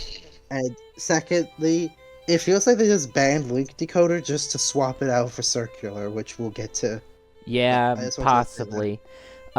Like, it feels pointless because there was a time when both were around technically, and it didn't do anything. Yeah, but Malice wasn't around then. Yeah. That's the reason. It's because of Malice. But here's what they limited. Bestial Druid's Worm, Dimension Shifter, hallelujah, Mathnex Circular, Masterpiece, Ryzeal Detonator, hallelujah, Bonfire, No, don't say that. Brilliant Fusion, Cross-Out Designator, No. and Triple Tactics Talents. Aww. Yay! Another punishment for rogue decks and rogue decks only. Yeah. Really, it is. That's what I said. They only punish rogue decks because they know they're like, hey, you benefit from the good cards. We have to hurt you too. Hold on. So I do want to bring up one thing about like the ban section. I do own a singular copy of Duel, which I use in Dark World. I hate that they banned it, but I get why. Of course, we all do. Yeah. Now, also, the thing with sorry, I do kind of get why people are mad at Crossout being limited, but also I kind of just have to say from stuff I've kind of experienced with the Digimon TCG, it's kind of like I get I kind of now understand more of why very strong one-ofs should be a thing that's like okay. And I feel like this is kind of a case where it is, technically. Because, to be fair, Crossout can kind of do a lot of things that it really shouldn't. yeah. Like, it can technically banish a Malice to set them up. True. Like, It'll negate their effects, but it does load them in the banish pile. yeah, it loads them up for a bit, and then they're ready to use, because once it's not banished, the restriction's gone. Yeah. Technically speaking, it's better than Gold Sark if you look at it from that angle. Yeah, because it can also be used to stop hand traps. God damn it, we're never gonna see Gold Sark in the game of more than one now. Well, we've technically had Shining Sarcophagus. No, Gold Sark and Shining Sark do 2 completely different things. Yeah, but I'm technically... It is kind of the point, but yeah. Okay, well... I was going to say that I do not like the limiting of Crossout Designator because it's another one that'll affect rogue players only, because meta decks can get through to the hard once per turn effect of Crossout Designator. Yeah, that's true. It's just like when Called By ended up being limited. It just felt like even if you do it, they'll still play through it. Yeah, Why I mean, not just leave it at 3? At this point, we don't really have much to insulate us from hand traps anymore. I mean, what are we gonna do? Play Prohibition? We could. I'll do it. I have 20 copies sitting at home. I probably could, but like... Wait a minute. Cause a buyout for it. Benefit. Well, I've been holding on to these copies for like 10, 20 years. Do it. Cause a buyout. If people are going to get into the card game, make it hell for them by causing a buyout to make them panic. And since I'm genuinely anti-hand trap anyways, and I don't like playing them in the first place, this card cost me nothing except the spell trap slot. Why should I care? Yeah, This is true. Yeah, that As a makes stun sense. player playing traditional stun, not runic stun, it's fair. All Thank right. you. Nanashi knows what I'm talking about. I do. But let's keep the ball rolling. We get the vibes. But next up is the semi-limit list, which they semi-limited Black Dragon, Collapse Serpent, and White Dragon Wyver Buster, as well as Ice and Sword Ryzeal. They semi-limited Malice P Dormouse, Malice P White Rabbit, and Malice in Underground, Snake Eye Ash and Snake Eye Poplar, Morphing Jar, and Unchained Soul of Sharvara. Yeah, just consistency hit for Malice and Ryzeal, really. They're just trying to stop their consistency. Can we be real for a sec, what they though? do. Can we be Everything real else for a is kind of sec, though? What's up? It's still good. Just Can we be real for a second? At least admit that hitting Ryziel Malice that way kind of just did nothing due to the new support they're getting. Technically, but at the same time, it slowed them down enough to where we can deal with them in the moment. Yeah, but once things are figured out, bye-bye. Yeah. Let's see. Then the Unlimits. Also, just quickly, one thing I want to say. I'm actually kind of really happy that the mini Chaos Dragons are back. They're coming back slowly. Yeah, we got the Dragon Rulers back. Next up, the Chaos stuff. I can't wait for Chaos Rule to stay bad though. Dragon Link best deck. I just like. They'll never let anything off of that Dragon Link come back. But they'll never. We'll see. We'll see. To be fair, I just like rockets. That's fair, I guess. But you know what? I can respect that. Yeah. As far as the I just want more stuff to be funny with them. That's fine. As far as the Unlimits, Savage Dragon, give him back. There, sorry. It's fine. As far as the Unlimits, we got back Cyberjar, Danger Jackalope, and Tsuchinoko, Eva, and Performant Pal Monkey Board. Drytron, let's go. Sure. Ori would be happy with that. Yeah. Dark World, let's go. Well, don't say Monkey Board too many times, or you're gonna summon the two avatars of either Frieza or Uncle Ruckus. Fair.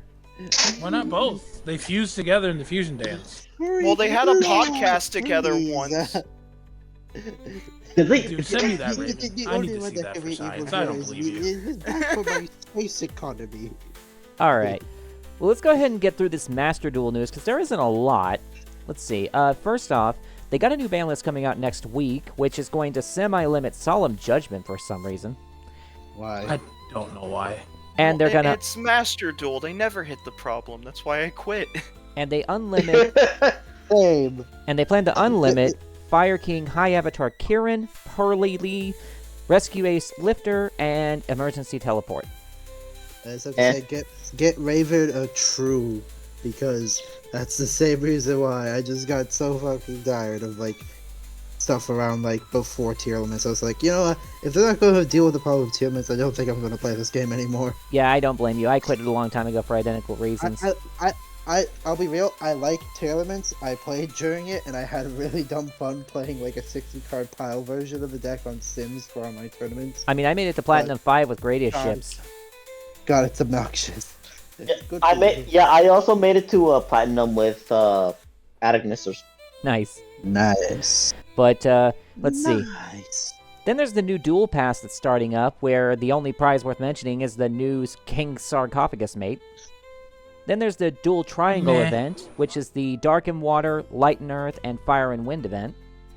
I don't know why, but to me that sounded like the option card for Digimon, Dark to Light, Thunder to Gunfire. A little bit, actually, now that you mention it. They're running out of ideas because they couldn't match the top NR festival. Give it time, they'll do type events next. I mean, but really, can we just be real for a sec? One of the best times I had in Master Duel when I did play when I first started was NR format. Nothing wrong with that. Like that was fun. That was like really good fun. They should do it again, I think. Like fully, instead of just like what they're doing apparently where it's like 3 days. Yeah, I was about to bring that up until you said that. Yeah, I was gonna bring that up in a bit too.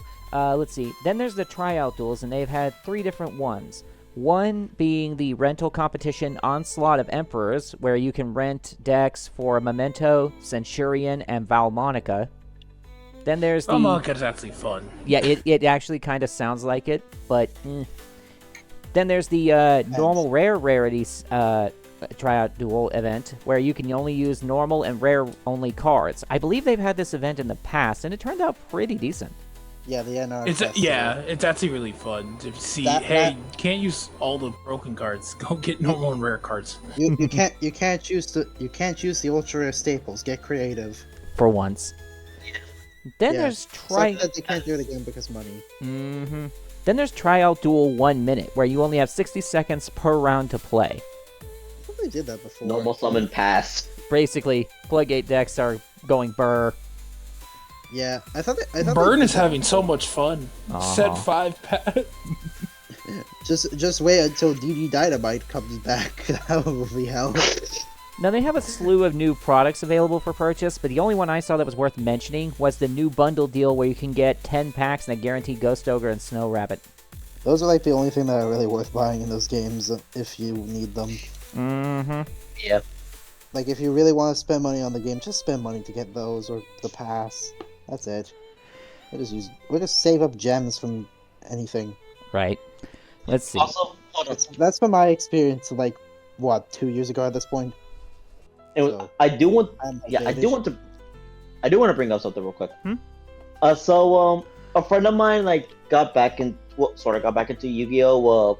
Sorta recently, and the deck that she wanted to try out was Malice, cause yay, Alice in Wonderland theme. Fair enough. She actually liked it. She had no idea that the deck is meta. Of course, they never do. I imagine you're just like the SpongeBob gif of Mr. Krabs saying, "How do we tell him?" Literally. Same with Yummy, actually. Yeah, I'm gonna be real. Yummy's gonna hurt because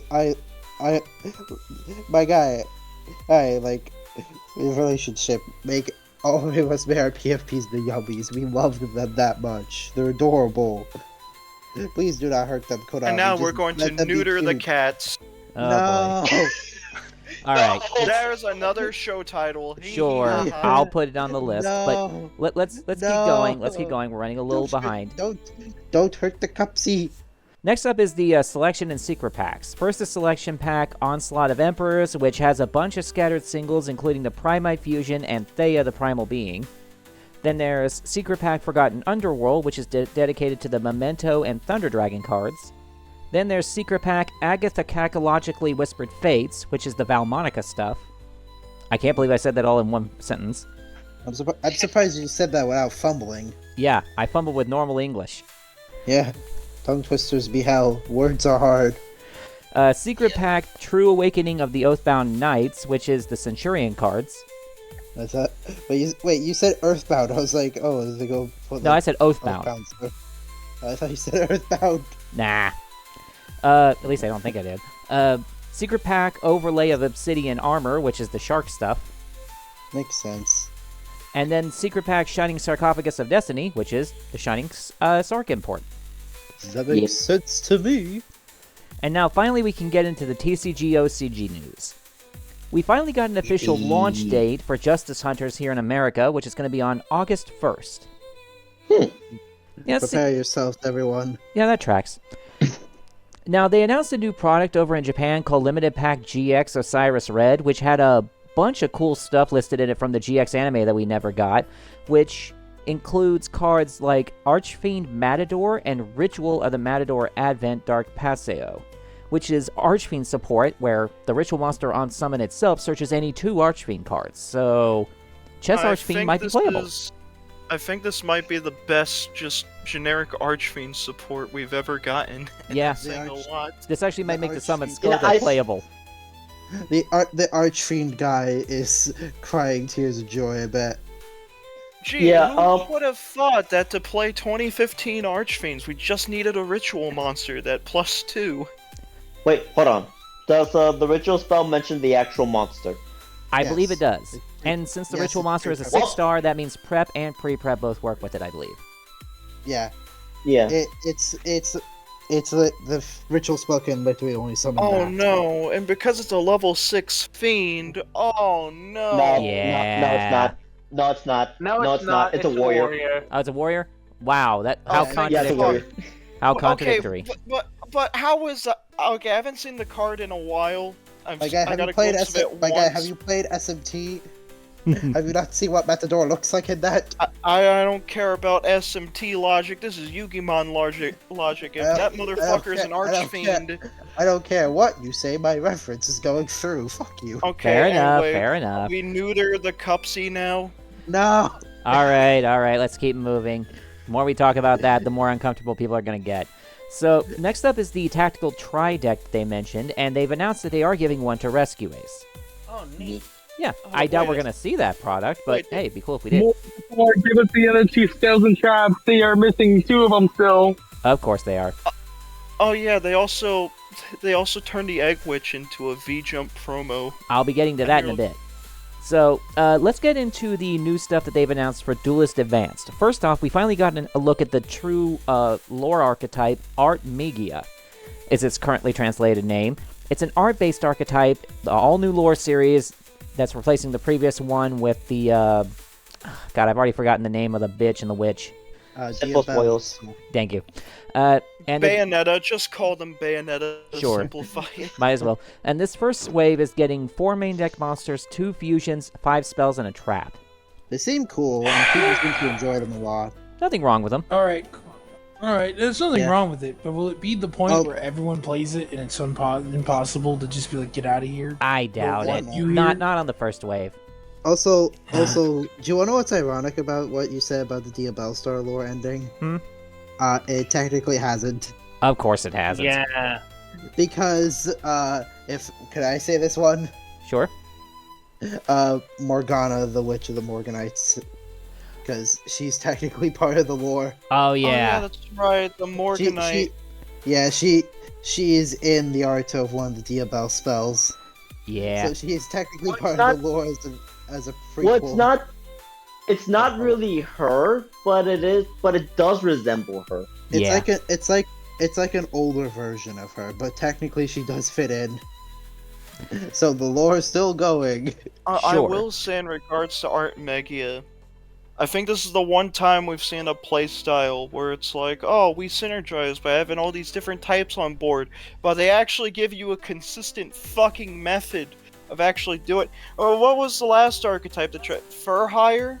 It's like Fur Hire was very interesting, but like it didn't do much with that premise of having different types and yet still your comrades basically. Or Magia, it's like, okay, we just have this level 6 or 7 bitch that can special summon herself, and if you have other types on board, it's just, yeah, I'm just a floodgate, I'm a mass imperm, it's like, cool. Yeah. Just don't let Jess hearing you dunk on for hire, or else she's going to toss you in a shredder. And she's used to it at this point. Well, listen, I may find interest in the archetype, but I'm not gonna sugarcoat that.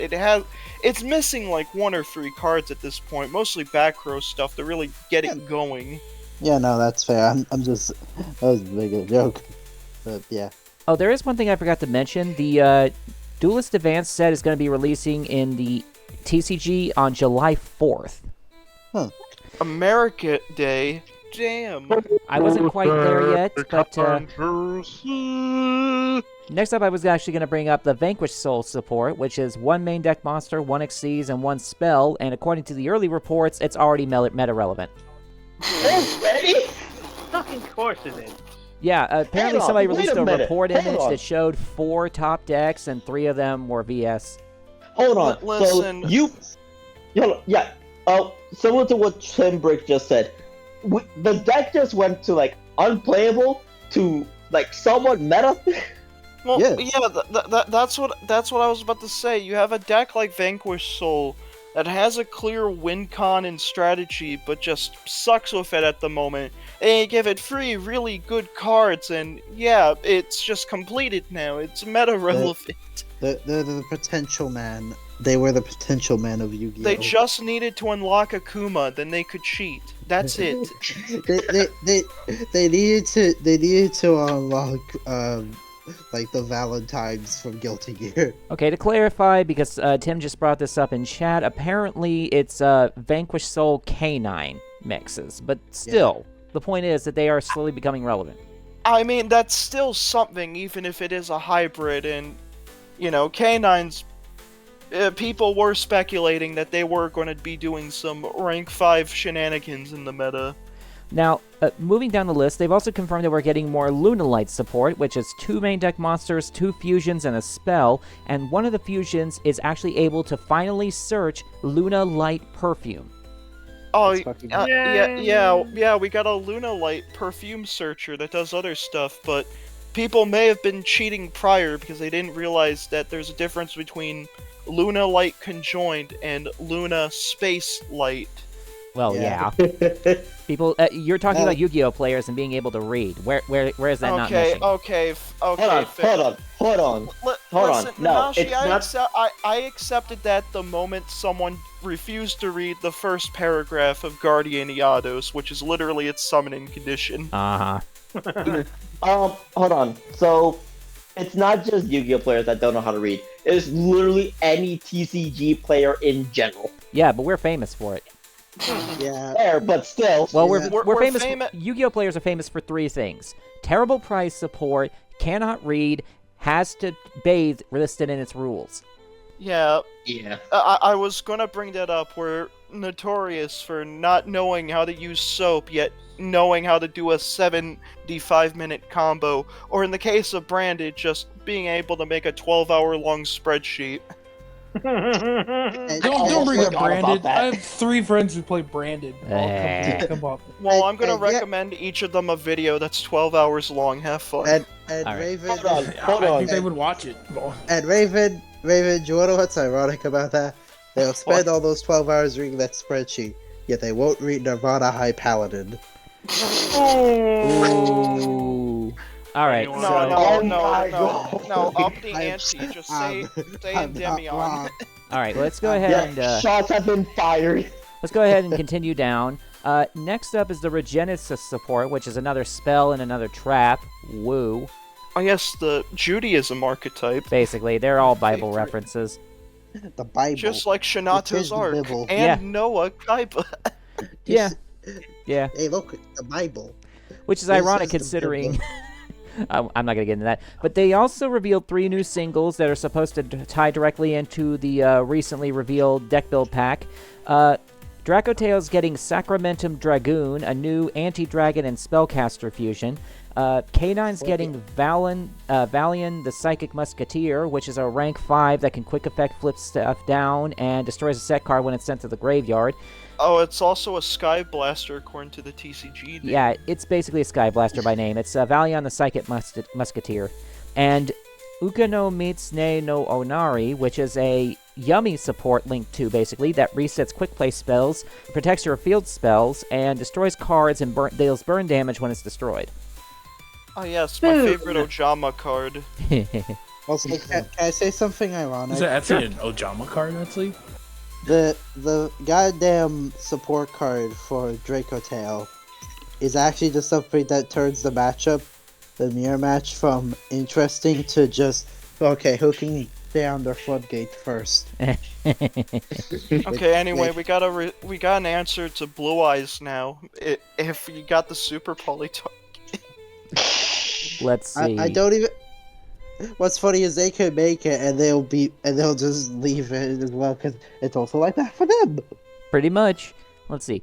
Can you believe it, guys? Introducing a type of floodgate for an archetype that's meant to be support for. Can you believe it? Buster Blader would be like, "Damn, bro, they kill dragons better than me." They kill them. They're just killing themselves at this point. What am I needed for? Now, they also released a myriad of single supports and free agents, but going down the list of the ones that actually kind of matter, there's the Argostar's Courageous Arion, rank 4, that can stack on any Argostar monster, searches any of their spells on summon, and allows you to detach 2 materials to place 3 Argo trap monsters from your graveyard into your spell trap zone face up. So, it does nothing for them early game, which is really what they need help with. Then there's... The trap deck that needs something early. Then there's... Don't worry, just splash him with Odeon. He'll fix all of their problems. Sure.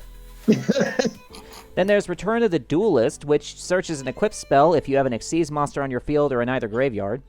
That one I was very... It's very weird, because there's not a lot of archetypes that summon...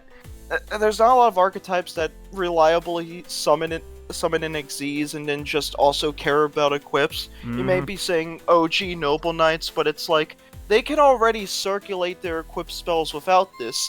Oh, what else is there? Chemacritters. And I'm like, you're not wrong. But I don't think they want... Like, they'd love to search Supervise, but I think they'd want a cheaper cost.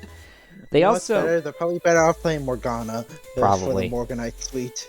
They also upgraded First of the Dragons into a new card, First of the Dragon Lords, which is immune to all opponents' monsters and destroys all spell traps when enough spell trap is activated. They've also given us another trap accelerator in the form of Trapaholic, which can just pop a spell trap to set a spell trap, and you can activate that spell trap if you have 3 spell traps in your graveyard. They made that be more of a girl fail. Basically artifact support, yeah. And the only other card worth mentioning that I'm actually kind of curious about is a Link 3 reptile by the name of Xylophonia Gorgon. Also, remember how we said Diabellstar was getting continuation? Oh, yeah. No, the funny thing about that's apparently meant to be Lee from War Legacy. Ah. Well, this Link 3 is really awkward. It's basically generic. All of its arrows point up, and you can't summon to the arrows that it points to. But monsters it points to cannot attack. Their activated effects are negated. It gains attack equal to the attack of those monsters, and it can't be destroyed by battle or monster effects if it doesn't point to anything. It's taken Justify's gimmick and made it generic. It's basically S-Force Justify, but better, and it's also a better floodgate for aliens to use, where we reptile lock ourselves a lot. I mean, from what I've played, there's like planet polluting virus for Zero, which you can search, so... Yeah, but you gotta remember, relying on that one singular card isn't always gonna be enough, and it's good going first, but it's bad going second. Going second, you're better off playing her. Yeah, or you could probably combo both together. You could, It's but very if you go to impressive. her first, you're better. Yeah. Let's see. Then there's the Legend Awakening pack, which has a bunch of GX cards that we're supposed to be getting in the future as well. They have perfectly duplicated the anime effect of Maiden in Love and turned it into a card. They've also combined it with all of her support, most of her support. That too. They gave us Eucalyptus Mole with nothing but straight upgrades. It's just tour guide for beast decks. Exactly. It's the funniest. It's a tour guide for Flip I'm Beast. cool with that. They gave us Soul Union, which is kind of a cool trap card. It boosts a monster equal to a hero's attack in the grave, and then fusion summons by banishing material out of the grave, which is awesome. But the one I'm interested in is Illusion Gate, the one that Rom dropped an image to earlier. And the one used by Camula in the anime. Mm-hmm. Pay half your life points, Raigeki the opponent's board, and resummon any of their monsters, ignoring summoning conditions. You don't get to risk your soul, 0 out of 10. Dude, someone pointed out. Someone pointed out Illusion Gate just reads like Little Timmy's first custom card, and I was like, dude, that was like 2 of Camula's cards that one she used once, and then Illusion Gate she abused because she wanted to be that little kid on the playground who was like, I have an infinite force field that protects me from everything. Infinite force field was just Cyrus. Pretty much. For Cyrus, that was towards Zane. For Jalen, it could be literally anybody. Let's see. And then, also, Rob just said ice punk support to buff my psychic and Punisher. True. Yeah, but the second card, the second card she played, which I'm surprised they didn't also print, was Helvania, which is a field spell. It was like, oh, you discard a card and just nuke the entire board, and I think it also supported zombies. I'm trying to recall the anime effect, but it was dumb. No, it's just the board nuke, to my knowledge. Yeah. Aside from like when you use, aside from that, when you use that effect, you're not allowed to normal summon.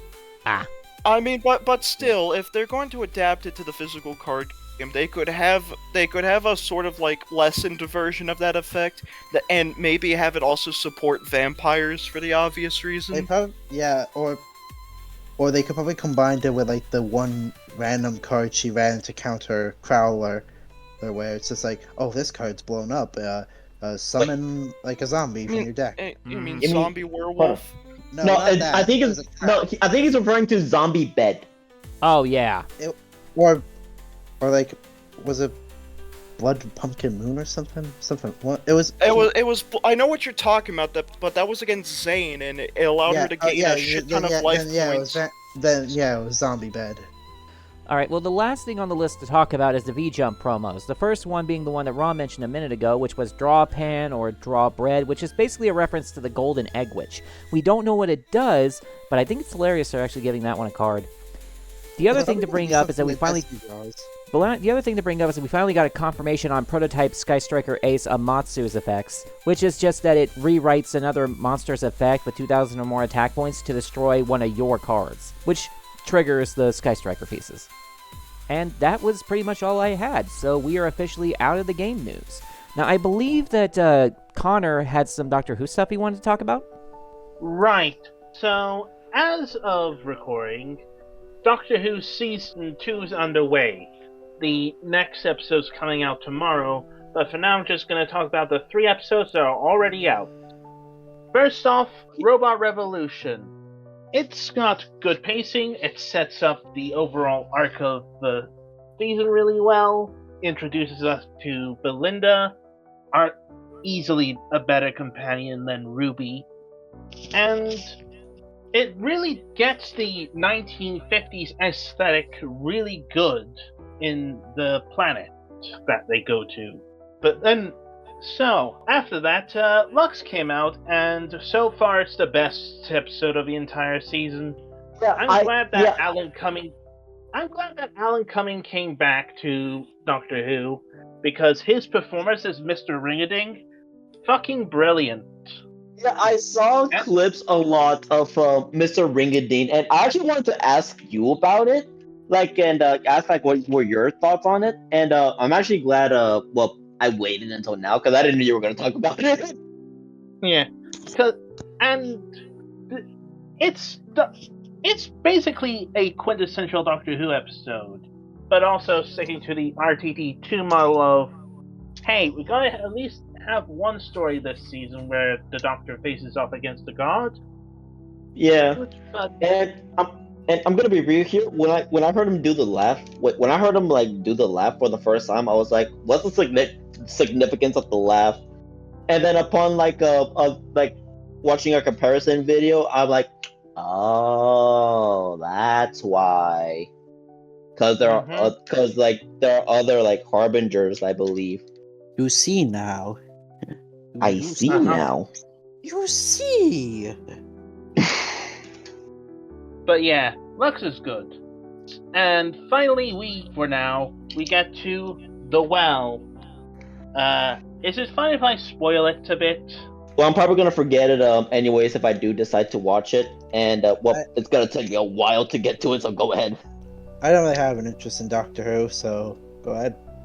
I mean, as a sequel to Midnight, one of, if not the best Doctor Who story of any era, it's pretty solid. It's not as good as Midnight, but it's one of the most Doctor Who feeling episodes of this new era so far.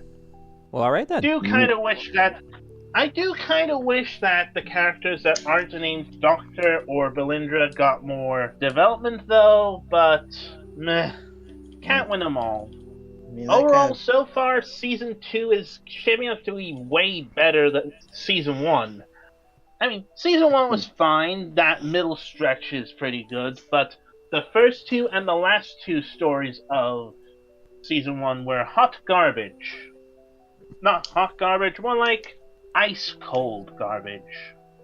Yeah, also, why do I feel like, judging by all of the different monsters and such that I saw, I feel like Doctor Who is a Monster of the Week-esque type of show.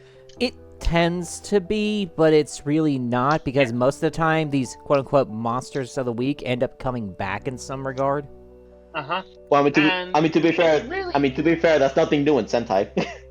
And it is pretty different for this particular season, because unlike Season 1, Season 2 is more serialized, because it has 8 episodes. Season 1 also had 8 episodes, but they made the stupid mistake of making it all pretty much standalone aside from a couple of things. But it's a more but Season 2 is more interconnected, and the pacing is just way better. That's fair. Oh, and I was going to say one more thing, but I just forgot about it. If you remember it, feel free to bring it up, and I'll probably put it in a text bubble somewhere at the end of the show. All right, well, I think we've officially reached the tail end of the podcast, so I think this is probably a good place to cut it off, unless anybody else has anything they want to bring up real quick. I never got to bring up the Rush Duel stuff. Right. Go right ahead. Well, I'm gonna be heading off because I got stuff to do, so you all have fun with that. We'll see you in the next one. Honestly, I'll see you in 2 weeks for the next session of Fate Prism. Yep, Mr. Joseph is gonna be doing more stuff, it seems. So it seems. Hopefully you're prepared. I can't wait to see what you guys decide to do. Also, just quickly, I want to just say this to Nanashi, since I remembered you saying you'd like to hear some of the songs. I just sent the links to the ones I said in the chat. Perfect. Yeah. Okay. Anyways, so before I get to the thing I am very much excited about, I want to bring up the new theme that we got in the latest set, which I already forgot the name of. What the fuck is it called? XL Road of the Attack. That's what it was. You're so excited, you're forgetting your words. Calm down. It happens. Yeah. Shit, it happens. So, this is a series of cards based off of model kits, which is interesting. And these are apparently level 4 Light Thunders with 800 defense. I am gonna get to that one in a minute, because that one I'm most excited about. So we have the following cards: Plastic Model Turd Glue, Plastic Model Bunipper, Plasmatic Model Sonic Force, Plasmatic Model Smart Owl, Plasmatic Model Universe Glider, Plasmatic Model Lenoir, Plasmatic Model Listella, and Plastic Model Blau. Those are the main deck monsters. Damn. In terms of the spells, we have Plasmatic Model Open, the equip spell Plasmatic Model Maintenance, and 2 ritual spells. That's right, this is a ritual themed series. Nice art. First we have Plasmatic Model Docking, and the other Plasmatic Model Play. Docking allows you to ritual summon Rising Lenoir specifically, while Play lets you ritual summon Rising Listelia and Rising Blau specifically. And speaking of which, we have Plasmatic Model Rising Lenoir, Plasmatic Model Rising Listelia, and Plasmatic Model Rising Blau for the extra deck monsters. And in case you don't remember from the last podcast, rituals are now residing in the extra deck. Woo. Quick thing to mention about that. It's actually something interesting thinking back on it. But apparently the reason for that might be because in the original Yu-Gi-Oh! Anime, rituals were actually in the extra deck as well. Yeah, I brought that up in the last podcast, funnily enough. Yeah, I remember that now. I mean, the only thing I think was from last podcast I remember, the only thing I've seen was did actually call you a slush. Oh wow, that was like what, 4-5 episodes ago? Oh well. Yeah, that was like a while ago. Oh well. I'm gonna be real. I'm tired. Nah, it's fine. We're about done. Yeah, so that's if you fair. can hang on for a few more minutes, we'll be calling it a night soon. Yeah, I'm able to. I'm just saying. I've had a long Okay. day. Yeah, that's fair. I do want to get to like the rituals specifically in detail. Like everything else is just like a typical. The main deck monsters have like abilities to increase their. Some of the monsters have like abilities to increase the levels by 4, which does enable the respective ritual summons like with only one monster, which is great. But it also enables stuff like Plasmatic Model Rising Lenoir, which is a level 8 Light Thunder ritual monster with 2400 attack and 1600 defense, and the continuous effect where it gains 200 attack times its level during your turn only. Yeah, and keep in mind, it is not restricted to its original level, which is 8, meaning you can increase its level by 4 and have it gain like 2400 attack, which is funny. And I do actually want to get to like one of the background detail. Maintenance, the equip spell. The equipped monster gains 500 attack and increases its level by 4. And if it's a ritual, it gains piercing. So equip it to Le Noir, and it's gonna get bigger. I'd be surprised. If it Next didn't. up is Listella, where during the turn, this card was special summoned. Shuffle 2 monsters from your grave into the deck, and just pop a face down card on your opponent's field. Not just back row, any face down card. Yeah. Literally. And last but not least, Plasmatic Model Rising Blau, where it has the continuous effect where face down spell trap cards on your field cannot be destroyed by your opponent's effects. So that nice Legend Harpy's Feather Duster you got there, it'd be a shame if I have this out. Yeah, shame if I took the gimmick. Yeah. And now for the thing that I wanted to talk about the most. All right. We got confirmation of the next set. Oh. Outerverse of Terror. Which if y'all have been paying attention, I never for the past 2 months, I have never shut up about the Outerverse series from the anime. And judging by the name, you can take a guess what it includes. But for those who don't, this is where we get the Outerverse series of cards. And that's all we know about it, and I don't care. And you'd be running around like a rabid animal for it. Pretty much. Literally. As soon as it got revealed, I saw a wish of Outerverse on the thumbnail, and then I was like, oh, and then I just read what it was, new core booster, Outerverse of Terror. I'm like, and yes, as Rom said, I am very hyped, and I do have a wish list in terms of what I want in this set. So first off, the 4 boss monsters we have, that's kind of a given. I also wish we would get stuff like Outerverse Sophie Safer, which can just boost all monsters on your field, depending on the different attributes on your board. I also wish we get Anguish Songbird, which it allows you to mill the top 2 cards of your deck, and if you send 2 Outerverse with different types, you get to draw a card. Then you can send this card to the grave to draw an additional card. This is I actually do like this a lot. Yes, it requires you to hit 2 different Outerverse with type. Yes, you're required to mill different types, but still. And I also wish we have Needlemaker, which can treat itself as 2 tributes. That's just kind of a given because tribute summoning can't make, because this can make it easier to tribute summon, say Burst Oblivion.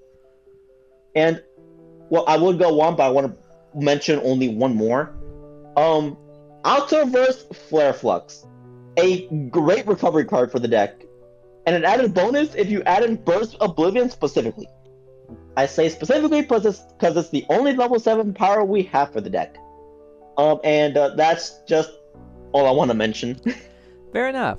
But yeah, I think this is probably a good place to end the show on, unless anyone else has anything they want to talk about real quick. Nope. No, I'm good. I'm all chill. Besides, Konami not touching Fiendsmith, it's not too bad. Give it time. Give it time. No, they won't do it. It's too late. Well, I guess we'll go ahead and call this show here. Thank you, everybody, for attending, especially our brand new member, Okami. You did fantastically in this particular episode.